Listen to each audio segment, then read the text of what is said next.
Buenos días y muchas gracias a los que estáis visualizando este encuentro virtual en el que abordaremos el impacto psicológico cuando una persona recibe un diagnóstico de cáncer.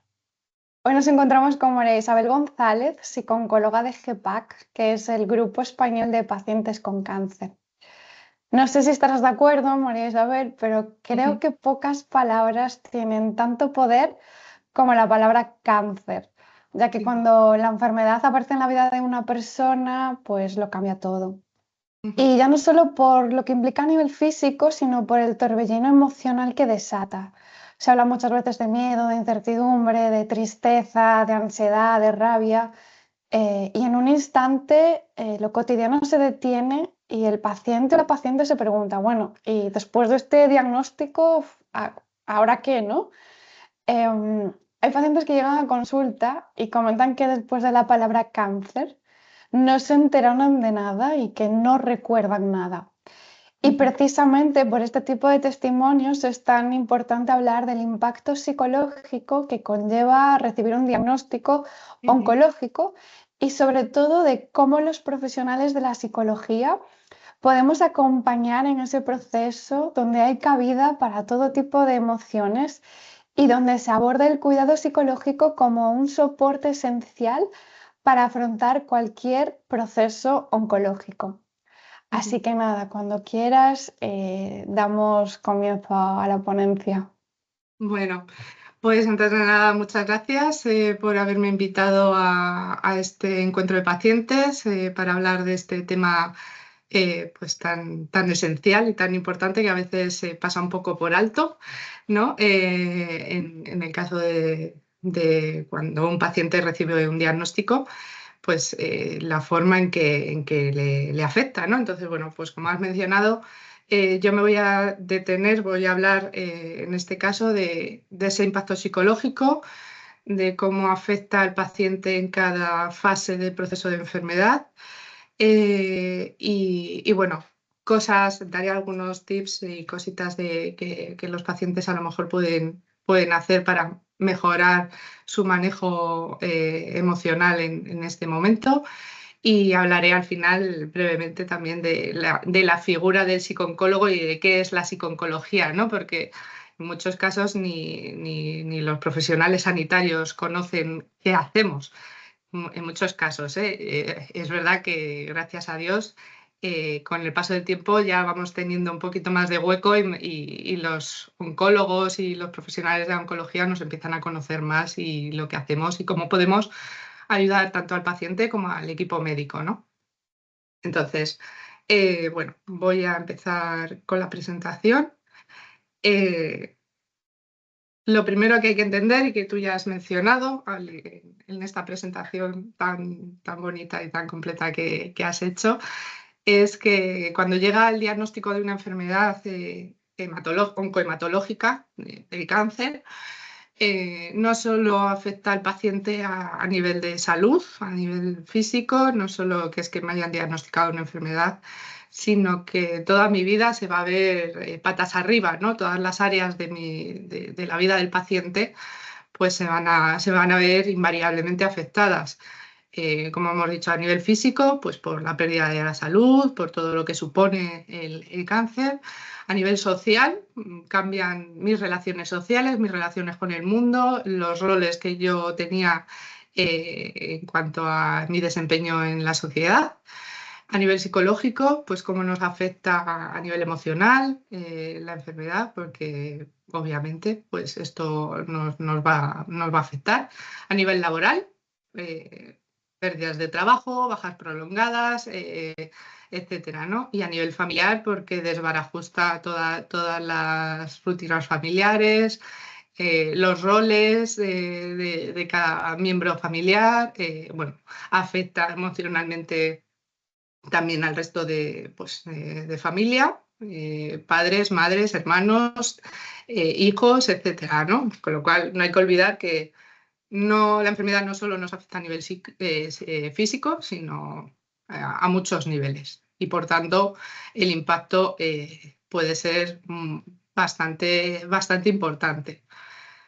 Eh, algo que hay que tener en cuenta para continuar un poco y entender cómo impacta la enfermedad en el paciente es que cada persona va a responder de manera diferente. Depende mucho de las diferencias individuales, de los recursos y de los estilos de afrontamiento de cada persona, de sus historias vitales previas, de su cultura, etcétera. Con lo cual, ¿el cáncer va a afectar a todos los pacientes? Pues sí, en mayor o menor medida a todo el mundo le afecta, pero es verdad que el grado de afectación, el modo en que afrontamos la enfermedad y demás va a depender mucho de cada uno, ¿no? Y que hay que tener en cuenta que las emociones pueden cambiar muchísimo a lo largo de todo el proceso y de todas las fases del proceso de enfermedad. Con lo cual, esto también, el impacto de cómo afecta la enfermedad a nivel individual, depende mucho de cada persona, ¿no? Para continuar y entender un poco, voy a hablar, diferenciar 5 momentos a lo largo de todo el proceso de enfermedad. El diagnóstico, el inicio del tratamiento, el fin de tratamiento y la fase de supervivencia, momento de recaída, porque en muchos casos los pacientes recaen, y la fase final de vida, ¿no? Y cómo afecta en cada momento la enfermedad. Pero antes de continuar, me gustaría mencionar cuáles son las emociones más frecuentes que se suelen dar en estos pacientes, que no todo el mundo las va a sentir de igual manera, que no las van a sentir en todas las fases del proceso de enfermedad, no tienen por qué sentirlos, como he dicho, esto depende mucho de las diferencias individuales. Pero bueno, así a grosso modo, las principales emociones que sentimos, que sienten los pacientes cuando les diagnostica una enfermedad oncohematológica, pues la rabia y la ira, el miedo, la ansiedad, la culpa, la tristeza, la alegría, que esto a veces sorprende mucho, que hay pacientes que puedan sentir alegría o alivio a lo largo del proceso de enfermedad, y la soledad. Así a grosso modo, pues son las más frecuentes, ¿no? En cuanto al diagnóstico, pues obviamente igual me voy a detener un poquito más en este momento porque es el momento mm, quizás como más importante en un paciente, ¿no? Dado que supone un cambio vital absoluto, como hemos mencionado, y que pone patas arriba toda su vida y afecta a todas las esferas de su vida, pues supone un cambio vital, ¿no? En muchos casos, muchas enfermedades oncomatológicas debutan con síntomas muy inespecíficos, que se pueden confundir con otro tipo de patologías y enfermedades, con lo cual pues a veces los pacientes tardan un tiempo en llegar a un diagnóstico. Por eso hay veces que incluso sienten alivio al conocer el diagnóstico, porque es como, vale, ya sé lo que me pasa, ya lo entiendo, ya le han puesto un nombre y podemos ver cómo lo afronto y demás. Pero en muchos casos, pues esto supone un shock total, porque a lo mejor la enfermedad se descubre de manera rutinaria en un análisis y en unas pruebas rutinarias por otro tipo de asuntos, pues que me van a hacer una operación, me van a hacer una prueba o lo que sea, y de repente, pues me descubren una enfermedad oncohematológica en un análisis. Entonces, o en un análisis rutinario, pues pruebas de cuando les hacen las pruebas médicas anuales a los trabajadores y de repente, ay, que ha salido algo raro aquí en este análisis, vamos a hacerte más pruebas, ¿no? Entonces, en muchos casos es totalmente fortuito el descubrimiento de la enfermedad, lo cual supone un shock importante para la persona, sobre todo si es una persona joven, que se ha cuidado, que se mantiene activo, que lo hace todo un poco, como digo yo, de libro, ¿no? Me cuido, estoy perfecto y de repente, oh Dios mío, me descubren, me descubren esto. Entonces, ese shock lleva obviamente a una búsqueda de respuestas, porque me ha pasado, porque a mí, qué es lo que he hecho mal, ¿no? Entonces, esto genera pues mucha angustia. En cuanto a las emociones que se suelen dar con más frecuencia en el momento del diagnóstico, obviamente está el miedo a los procedimientos, al dolor, a si me voy a morir, porque a día de hoy todavía la palabra cáncer se viene asociando mucho con la muerte, a pesar de que hoy día hay muchísimos avances en la medicina, en los tratamientos, y el índice de supervivencia ha aumentado un montón. Entonces, pero a pesar de todo, pues el desconocimiento y la palabra de cáncer pues van asociados a la muerte y entonces eso genera mucho miedo en las personas, muchas preocupaciones que a su vez llevan asociadas esta ansiedad del futuro, a lo que me va a pasar, a si voy a tener más o menos sintomatología, si voy a superar la enfermedad, si no. Entonces, bueno, esta ansiedad puede ser bastante llamativa y bastante intensa y se suele manifestar a través de sus tres componentes. Es importante que la detectemos, que sepamos identificar la ansiedad, porque al ser una de las emociones más frecuentes, pues si sabemos identificarla, también podemos saber qué me está pasando e intentar manejarla con técnicas y con recursos propios o que me vayan enseñando, ¿no? Esta ansiedad se suele manifestar en forma de taquicardia, dificultades para respirar, opresión en el pecho, preocupaciones excesivas, pensamientos recurrentes en bucle, no dejo de pensar sobre lo que me preocupa, lo que me da miedo, y conductas como de evitación, de escape, etcétera, ¿no? También puede haber mucha tristeza, pueden darse sentimientos de tristeza que se pueden manifestar en forma de apatía, falta de interés, de disminución de actividad, desesperanza, llanto, etc. Rabia e ira, porque bueno, los pacientes se preguntan por qué yo, si yo me cuido, si yo no he hecho nada mal, por qué me ha venido la enfermedad, y esta sensación acompañada de injusticia bueno, es que yo lo he hecho todo bien, no me merezco esto, ¿no? Y la culpa, que también muchas veces sorprende que un paciente que es diagnosticado una enfermedad así, pues sienta culpa, pero muchos sienten culpa porque viene normalmente asociada a creencias irracionales de es que he hecho o no he hecho esta cosa, me he cuidado mal, debería haberme mirado antes, bueno, estaba deprimido y por eso me ha venido el cáncer. Muchas veces pues, los pacientes sienten una culpa mal situada, por así decir, ¿no? Y en otros casos, pues por la idea de que ahora me voy a convertir en una carga para mis familiares y demás. Y bueno, pues es muy frecuente que haya un duelo por la pérdida de salud, por la pérdida de esos proyectos futuros a corto, medio y largo plazo que yo tenía en mi vida, ¿no? Tengo yo mi vida hecha en mi cabeza y ahora la enfermedad me ha venido a desbarajustar todas estas ideas y proyectos que yo tenía, ¿no? Y en muchos casos, pues viene acompañado con una dificultad importante para manejar la incertidumbre, porque si algo trae el diagnóstico de cáncer es incertidumbre, porque el paciente necesita saber y tener control, y en muchos casos perdemos este control, la enfermedad viene y nos trastoca todo. Y a veces no podemos controlarlo todo, y menos cuando nos diagnostican un cáncer, ¿no? Entonces, bueno, a pesar de que es verdad que han avanzado mucho los tratamientos y demás, pues no siempre vamos a poder a saber con certeza cómo va a ir el proceso de enfermedad, si me voy a curar, si no, etcétera, ¿no? Y esto pues cuesta comprenderlo, cuesta aceptarlo, asimilarlo y convivir con esa incertidumbre. Lo cual no quiere decir que no haya parte de incertidumbre que sí podamos manejar. Hay mucha incertidumbre que se puede aprender a manejar y controlar, pero eso, bueno, ya lo hablaré más adelante.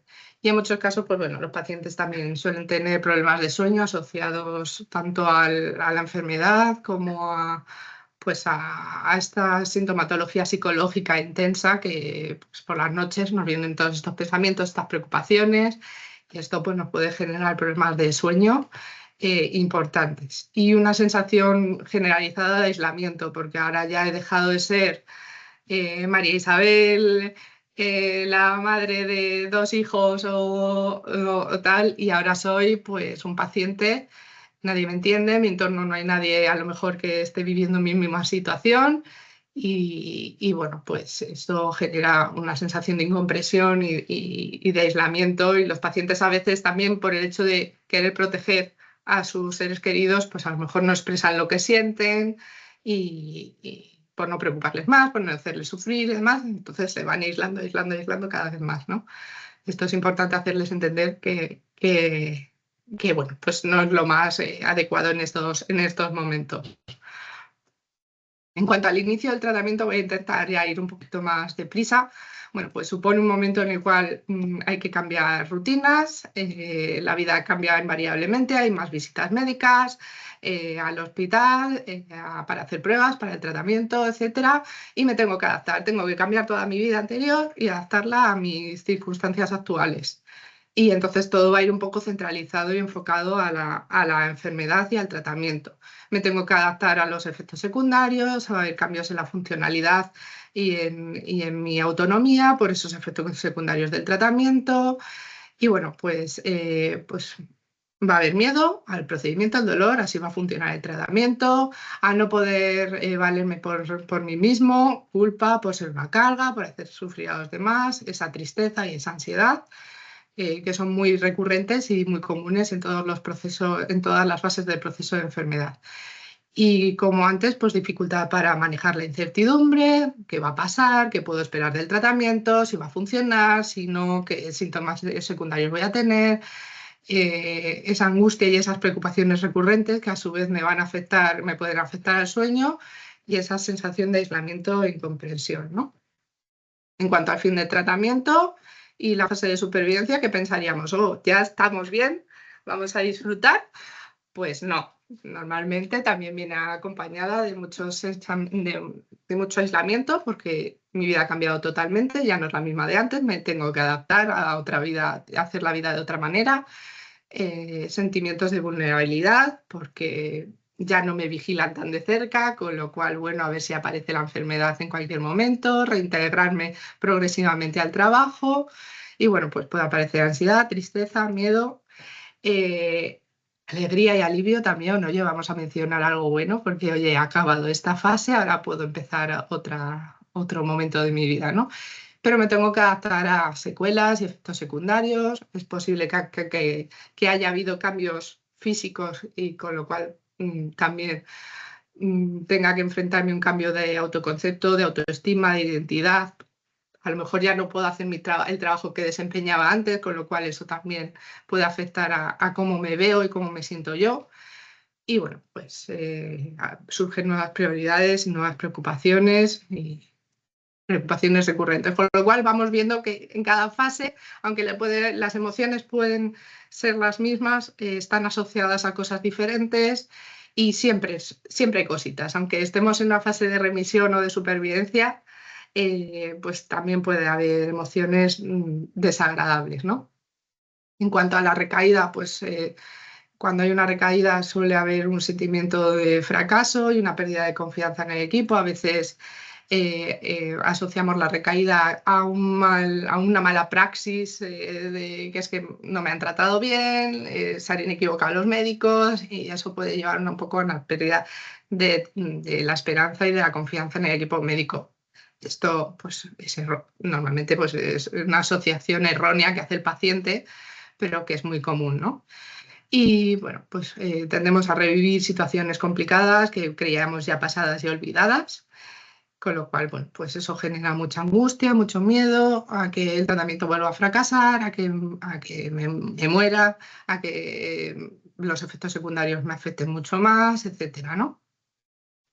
Y bueno, rabia e ira pues por lo evidente, ¿no? Frustración, impotencia, sensación de injusticia. Jope, si yo lo he hecho todo bien, me he sometido a los tratamientos, he hecho todo lo que me han dicho los médicos y ahora aún así ha vuelto a la enfermedad, ¿no? Y la culpa, porque sigo haciendo sufrir a los demás, no dejo de ser una carga, etcétera. En cuanto al final de vida, es la fase en la que, bueno, pues ya no existe un tratamiento curativo, se inicia el tratamiento paliativo. Y bueno, pues, ¿qué quiere decir? Pues que al paciente se le va a tratar ya no para curar la enfermedad, sino para que tenga una calidad de vida razonable y buena y pueda vivir sin sufrimiento, pues el tiempo que le quede, que es muy variable, pues que lo haga de la forma más cómoda posible y con el menor sufrimiento posible, ¿no? En estos casos, pues los pacientes pueden llegar con alteraciones cognitivas, bien sea por la propia enfermedad o por las secuelas de los tratamientos, puede darse un bloqueo emocional y un malestar existencial y, bueno, que tengan asuntos pendientes y demás. Bueno, las emociones más frecuentes, el miedo, la ansiedad, la tristeza, este síndrome de desmoralización, que es un sentimiento de incompetencia frente al futuro, un sentimiento de indefensión y fracaso, ya, como que ya no le vemos sentido a nuestra existencia y, bueno, pues en estos casos es importante tratarlo para que el paciente pues esté lo mejor posible, afronte esta fase final pues con la esperanza de que se le va a atender, de que se va a cumplir sus necesidades, de que va a estar bien, de que su familia va a estar bien, etcétera, ¿no? ¿Cómo manejar este impacto emocional? Esta ya es la parte que nos interesa más. Voy a ir un poco por emociones, pero bueno, algo que hay que, obviamente, parece evidente, pero no muchas veces lo es, porque pasamos por la vida yendo con un piloto automático, es que necesitamos pararnos para salir de este piloto automático, identificar, tomar conciencia de lo que me está sucediendo, de qué estoy sintiendo, dónde lo estoy sintiendo, qué me está pasando, ponerle un nombre. Pues ahí estoy sintiendo ansiedad, o tengo miedo, o estoy preocupada, o estoy triste, o estoy enfadada, ¿no? Pues voy a identificar qué me está pasando para que yo le pueda dar salida y pueda trabajar y transitar por esa emoción. Entonces, es importante aprender a identificarlo, tomarnos este tiempo, aceptarla y darle su espacio, porque todas las emociones necesitan su espacio y su lugar. Pensar qué puedo hacer para mejorar o para manejar esta emoción y actuar si puedo hacer algo, ¿no? Que en la mayoría de los casos algo se puede hacer, siempre se puede hacer algo, ¿no? Entonces, lo que a mí me gusta mucho aclarar, y creo que es necesario, porque tenemos la idea errónea de que hay emociones positivas o negativas, y esto no es así. Son emociones más agradables o más desagradables, pero siempre las tendemos un poco a identificar con cosas positivas y cosas negativas, ¿no? Bueno, pues, tenemos una serie de emociones básicas primarias que compartimos todos los seres humanos por ser seres humanos. Y después hay emociones secundarias que ya derivan de estas primarias y que son las que son más diferentes entre una persona y otra porque dependen de la evaluación que yo hago en cada momento, de lo que yo pienso, de mi historia vital, de mi cultura, de mi educación y de muchas cosas. Pero lo que hay que tener en claro es que todas las emociones son válidas y son necesarias para nuestro desempeño en la sociedad y en nuestra vida, que intervienen en nuestra vida invariablemente, pues como he dicho, para que podamos relacionarnos con los demás, con uno mismo, para que podamos transitar por la vida de manera pues, adecuada y todas cumplen una función.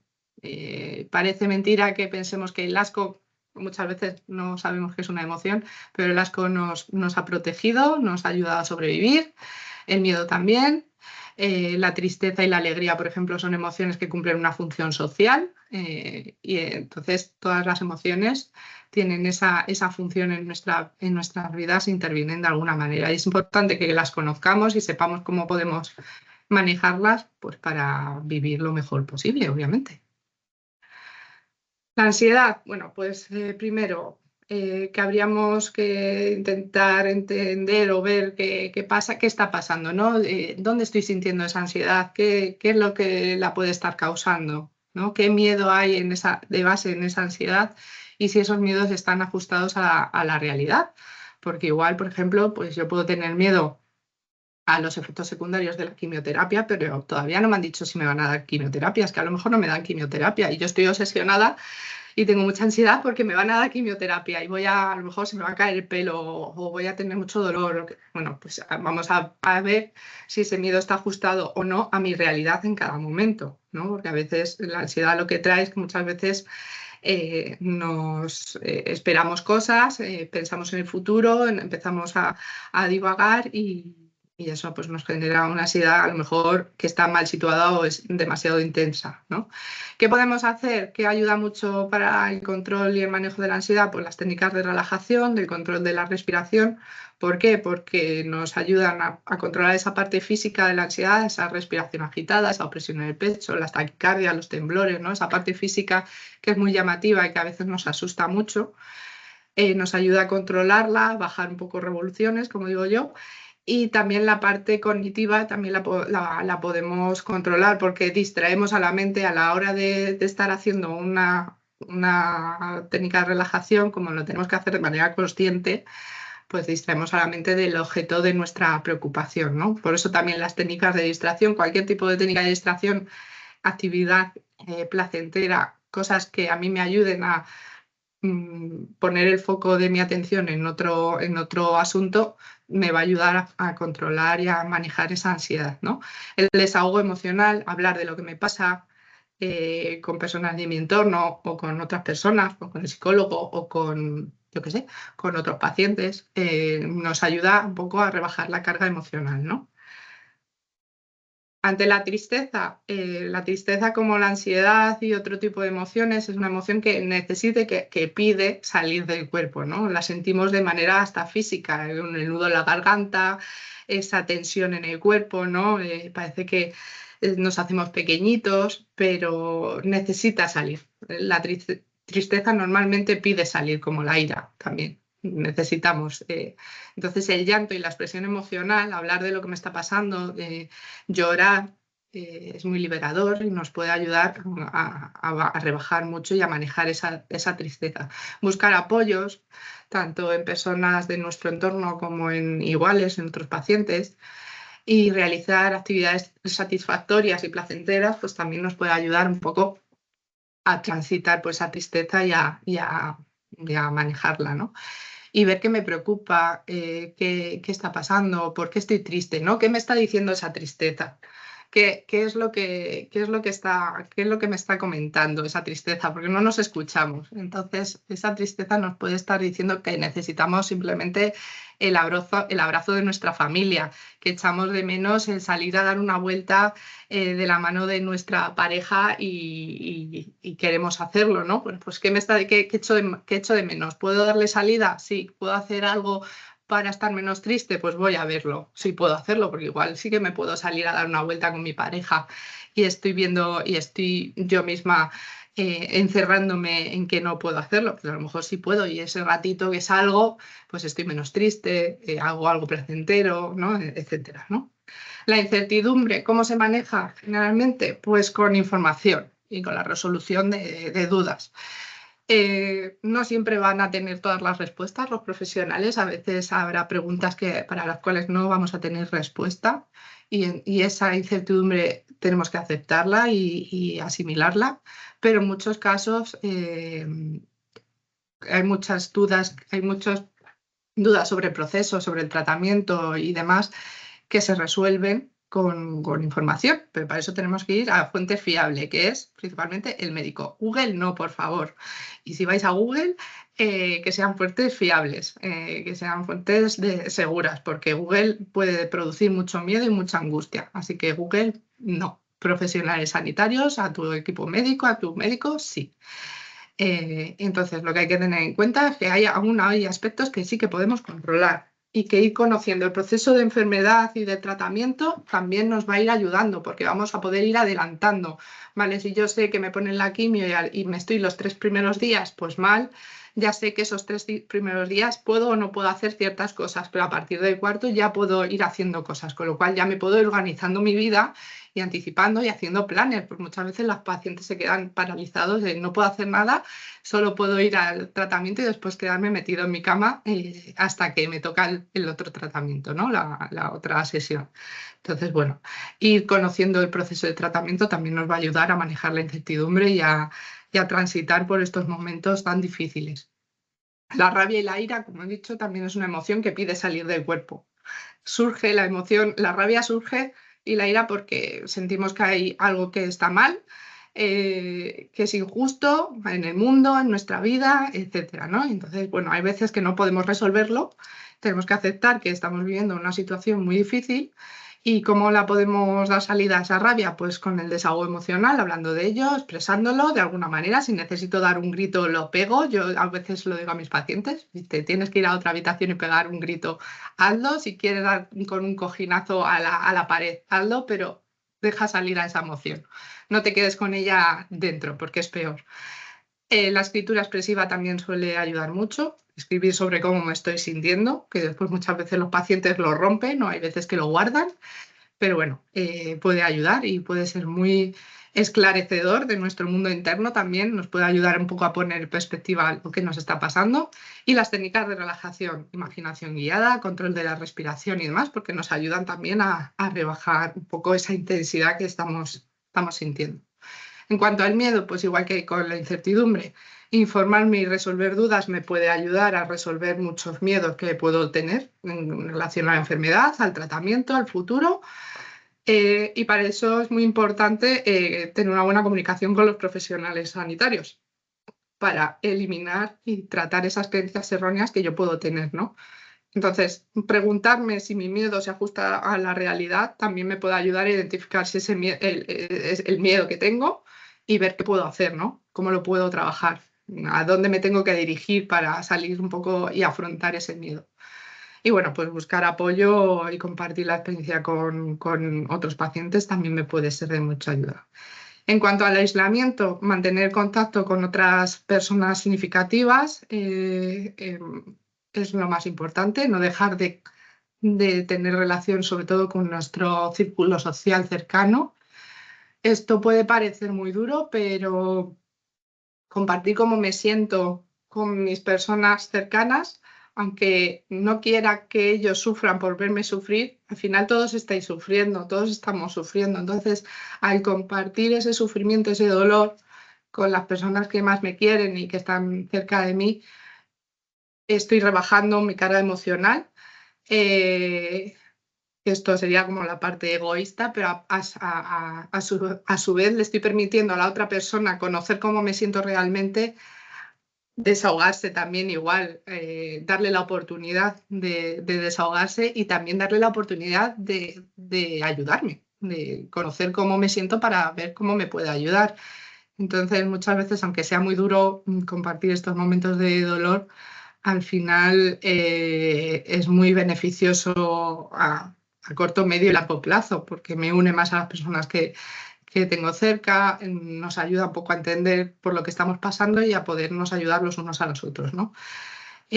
Comunicarme con el entorno, qué me pasa, qué necesito, cómo me puede ayudar la otra persona, ¿no?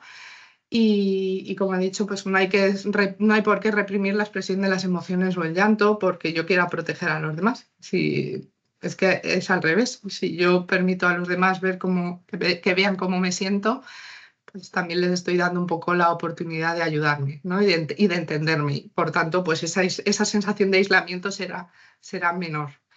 Y buscar iguales y compartir experiencias, pues también nos puede ayudar un montón en este sentido, porque podemos aprender de sus experiencias y de sus vivencias, ¿no? En cuanto a los problemas de sueño y del dolor, los problemas de sueño se trabajan con una buena higiene de sueño, unas buenas pautas de higiene de sueño. Es muy importante mantener unos horarios más o menos fijos, levantarnos y acostarnos más o menos a la misma hora, limitar las siestas, aunque yo tenga muchas ganas de dormir durante el día, intentar limitar esas siestas que no sean muchas ni de mucha duración, porque si no, después voy a ir con poca carga de sueño y no voy a poder dormirme por la noche.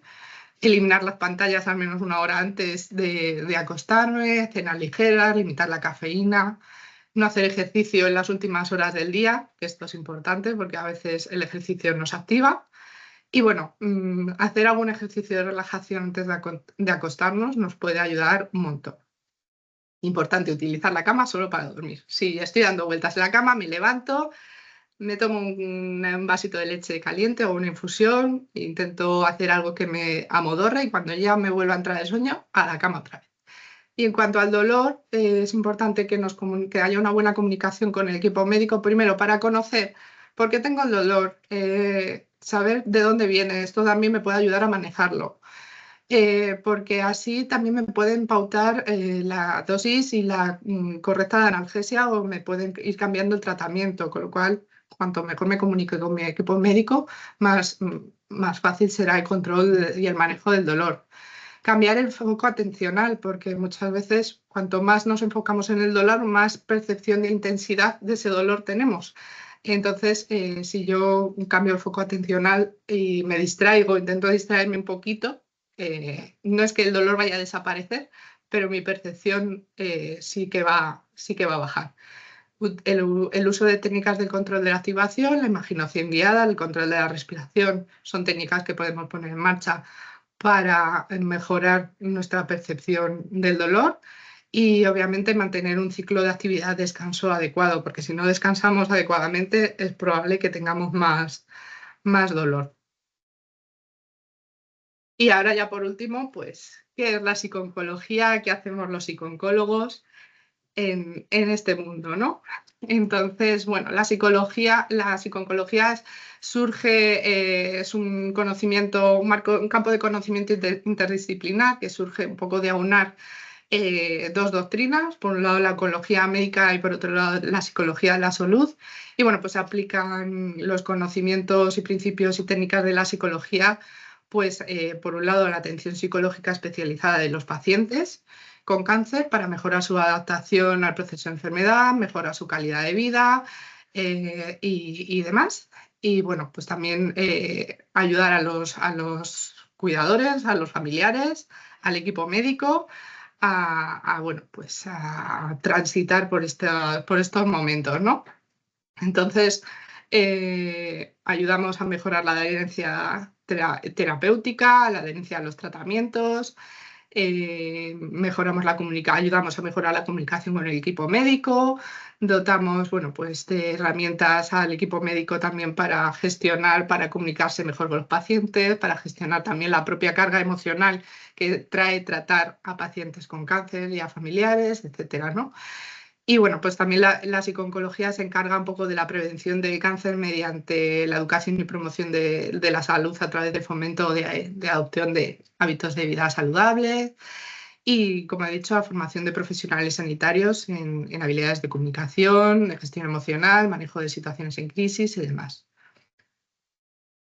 Y bueno, pues estas son las áreas en las que intervenimos principalmente, que ya las he mencionado. Pues ayudamos a los pacientes en el manejo del impacto emocional derivado de la enfermedad, primero haciéndoles conocedores del mundo emocional, de todo lo que supone, para que aprendan a identificar sus emociones, ver por qué están surgiendo, ver qué necesitan y ayudarles dándoles técnicas y recursos o rescatando los propios, porque no nos olvidemos que los pacientes tienen su propia mochila de recursos y habilidades que a veces se olvidan de ellas o pasan de largo, entonces les ayudamos un poco a traer esos recursos al momento presente para que les ayuden a gestionar y a transitar por estos momentos tan difíciles.